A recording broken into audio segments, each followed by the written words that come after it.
ముందుగా ఇక్కడికి విచ్చేసినటువంటి అభిమాన సోదరులందరికీ నా నమస్కారాలు. ఇక్కడికి విచ్చేసినటువంటి పాత్రికేయ మిత్రులందరికీ కూడా నా నమస్కారాలు.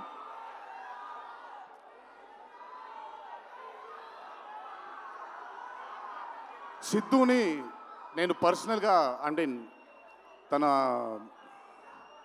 చాలా సినిమాలు చూశాను తనవి, కానీ పర్సనల్గా ఎప్పుడు ఇంటరాక్ట్ అవ్వలేదు. ఈ పాండమిక్ తరువాతే నేను సిద్ధుతో ఇంటరాక్ట్ అవ్వడం జరిగింది. చాలా తక్కువ మంది ఇండస్ట్రీలో ఉంటారు. సినిమా అంటే ఒక పిచ్చి ఉండే టెక్నీషియన్స్ చాలా తక్కువ మంది ఉంటారు.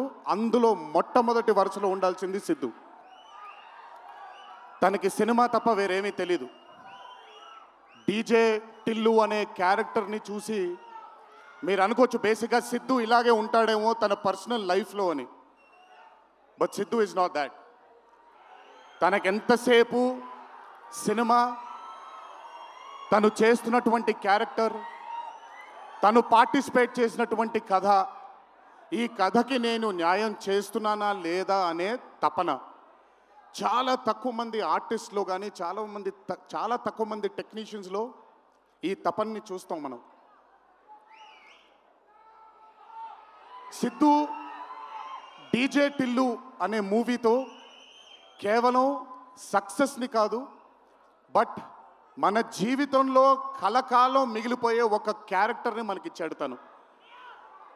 చాలాసార్లు అనుకునేవాడిని, అంటే నేను చిన్నగా ఉన్నప్పుడు టామ్ అండ్ జెర్రీ కార్టూన్స్ని బాగా చూసేవాడిని, పాపాయ్ అనే కార్టూన్స్ని చాలా చూసేవాడిని, హీమ్యాన్ అనే కార్టూన్ని చూసేవాడిని. ఇలాంటి క్యారెక్టర్స్ మన లైఫ్లో సినిమాల ద్వారా మిగిలిపోతే ఎంత బాగుంటుందో అని ఎప్పుడూ కోరుకునేవాడిని. అండ్ ఈరోజు టిల్లు కేవలం ఒక డీజే కాదు, టిల్లు కేవలం ఒక సిద్ధు జొన్నలగడ్డ కాదు, టిల్లు మన ఇంట్లో మన చుట్టూ తిరిగే మనిషి అయిపోయాడు ఈరోజు. Hats off to Siddhu, hats off to the whole team of DJ Tillu and Tillu square for creating ఒక క్యారెక్టర్ని మన ఇంట్లో ఉండిపోయి మన మనిషిలాగా మన చుట్టూ తిరుగుతూ ఉండే ఒక క్యారెక్టర్ని క్రియేట్ చేసినందుకు ముందు హ్యాట్స్ ఆఫ్ టు దెమ్. నవ్వించడం అనేది ఒక వరం, నవ్వకపోవడం ఒక శాపం. నాకు బేసిక్గా నేను నవ్వడం మొదలు పెడితే నాకు ఆపుకోవడం చాలా కష్టం. నేను అదుర్స్ చేసినప్పుడల్లా పాపం మా వినయ్ అన్న తెగ కష్టపడిపోయాడు. ఎందుకంటే బ్రహ్మానందం గారిని ఆయన డైలాగ్ చెప్పక్కర్లేదు, ఆయన్ని చూస్తే చాలు నవ్వేసేవాడిని. అది త్రివిక్రమ్ గారు కూడా చాలాసార్లు ఫేస్ చేశారు అరవింద సమేత జరుగుతున్నప్పుడు. అలాంటిది నేనెంత నవ్వానో కూడా, ఇంకా నేను నవ్వలేను బాబోయ్ అన్నంత నవ్వించాడు సిద్ధు ఈ సినిమాతో.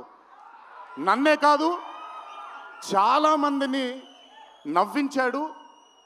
ఆ బ్లెస్సింగ్స్ అంతా సిద్ధుకి దక్కాలి.